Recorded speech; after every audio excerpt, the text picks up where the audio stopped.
Let's start off with Cascapedia, who was unbelievably courageous in her last start. Yeah, it was a really nice run. I think she tends to run quite well fresh, so we've kept her fresh in between runs again, and we still have the Empress Club on our minds as our main mission. She's drawn beautifully at 1, so that's going to be a massive advantage, and she's in good form, and I expect a very similar run again.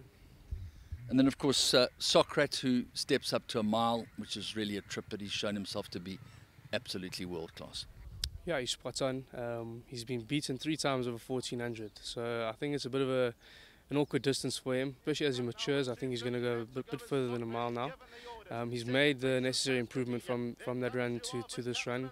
There's a nice swing in the weights in our favour, so everything is looking rosy, and the horse is doing very well. I think he's at his peak again, and I'm sure he'll deliver that kind of performance. Aliasati's got it all to do, got it all to prove. Yeah, he's probably there just to ensure a good gallop. You know, these grade ones, we don't want anybody walking and stealing the race, so he'll be going out there and setting the fractions. And of course, in the Wilgeborgsdrift Oaks, you've got just the one representative, Faria and Randall Simons. Yeah, she originally, as a young horse, we thought she was definitely an Oaks filly and nailed on for that race, and we thought she was up to that standard. And then she kind of lost her way a little bit, a couple bad runs. We put the brakes on her, rested her, and fortunately we've been able to get her ready in time, and she won her last race very well, and you know, I don't think she's without a chance.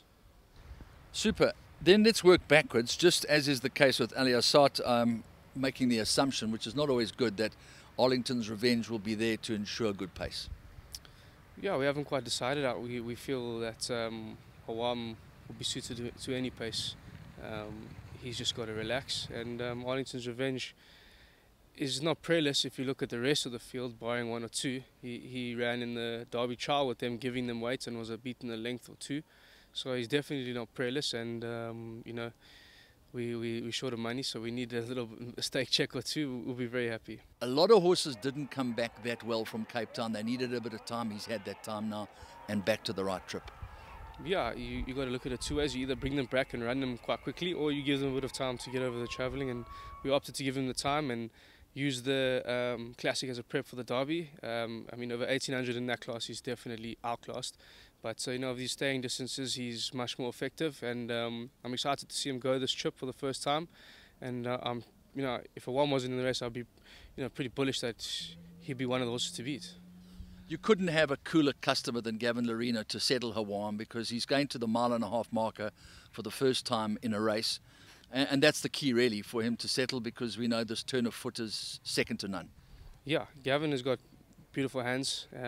He knows the horse extremely well. He's probably done most of the work on the horse, and they seem to get along very well. And you know, it is going to be up to Gavin and Hawam, and just to get him to relax for, you know, that first 50-60% of the race. And if he does so, then I'm sure he'll deliver that same kick that we've seen.